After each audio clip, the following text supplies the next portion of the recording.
اب اس کے بعد اس سورہ مبارکہ میں یہ بڑا عجیب مقام ہے اس اعتبار سے قرآن کا. عجیب کے معنی کیا ہے؟ دل لبھانے والا، حسین. یہاں اللہ کے تقوی کا جو مقام اور مرتبہ واضح کیا جا رہا ہے اللہ کی نگاہ میں، اگر واقعتاً حقیقی تقوی ہے، صحیح تقوی ہے، قلب کا تقوی ہے. جیسے کہ حضور فرماتے تھے اپنے دست مبارک سے 3 مرتبہ آپ نے اشارہ کیا اپنے سیرہ مبارک کی طرف. التقوی ہا ہونا، التقوی ہا ہونا، التقوی ہا. تقوی یہاں ہوتا ہے. دل میں تقوی ہے تو تقوی ہے. باقی لباس اور وضاقت یہ ساری متقیوں کسی بنا لی اور اندر کا معاملہ نہیں ہے تو یہ بہروپ ہے، یہ تقوی نہیں ہے. لیکن حقیقی تقوی ہو تو پھر اس کا کیا مقام ہے؟ اب دیکھیے پہلی بات آ رہی ہے وَمَن يَتَّقِ اللَّهَ يَجْعَلْ لَهُ مَخْرَجًا. جو شخص اللہ کا تقوی اختیار کرے گا اللہ اس کے لیے راستہ پیدا کر دے گا. جہاں بالکل نظر نہیں آئے گا کہ کوئی راستہ، اللہ راستہ پیدا کر دے. بالکل نظر نہیں آ رہا تھا موسیٰ کے ساتھیوں کو کہ اب کیسے بچیں گے، پیچھے لشکر آگے، آگے سمندر ہے، اللہ نے راستہ پیدا کیا. خود حضرت ابو بکر کا جو حال ہو گیا تھا کہ حضور اگر انہوں نے ذرا بھی دیکھ لیا، نیچے اپنے قدموں کی طرف بھی نگاہ ڈالی تو ہم نظر آ جائیں گے. آپ نے فرمایا لا تحزن ان اللہ معنا، راستہ نکالتا اللہ.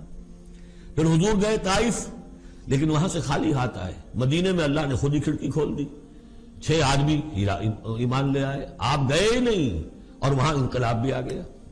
عظیم. اس اعتبار سے اللہ مخرج پیدا کرتا ہے.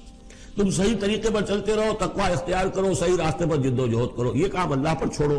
کب اسے منظور ہے اس کا کامیاب ہونا؟ جب ہوگا وہ راستہ ایسا کھول دے گا کہ تمہیں گمان بھی نہیں ہوگا. وَيَرْزُقْهُ مِنْ حَيْثُ لَا يَحْتَسِبُ، اور اسے رزق دے گا وہاں سے جہاں سے اسے گمان بھی نہیں ہوگا. اقامت دین کی جد و جہد ہو، غلبہ دین کی جد و جہد ہو، اپنے آپ کو ان صلاتی و نسکی و محیایا و مماتی اس کا فیصلہ کرنا ہو تو سب سے بڑی رکاوٹ آتی کھائیں گے کیا؟ تو اللہ تو کہتا ہے راضی میں ہوں.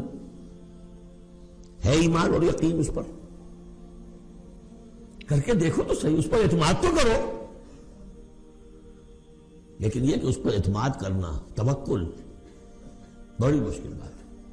وہ تو جتنا ایمان ہوگا اتنا ہی اعتماد ہوگا، اور گہرا ایمان ہوگا گہرا اعتماد ہوگا.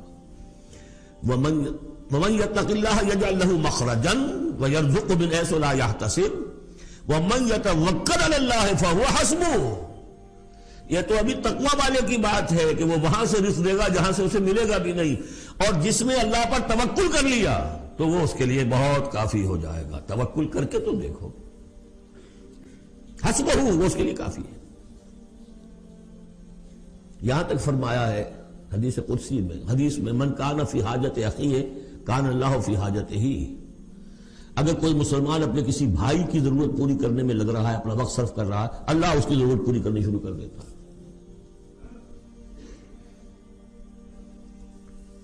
فکر ماں در کار ماں آزار ماں، کار ساز ماں بے فکر کار ماں. یہ فارسی شاعری کے اندر یہ دینی حقائق ہے. کار ساز ماں بے فکر کار ماں، میرا کارساز میرے کاموں کی فکر کر رہا ہے، میں نے اپنے آپ کو اس کے کام کے لیے لگا دیا.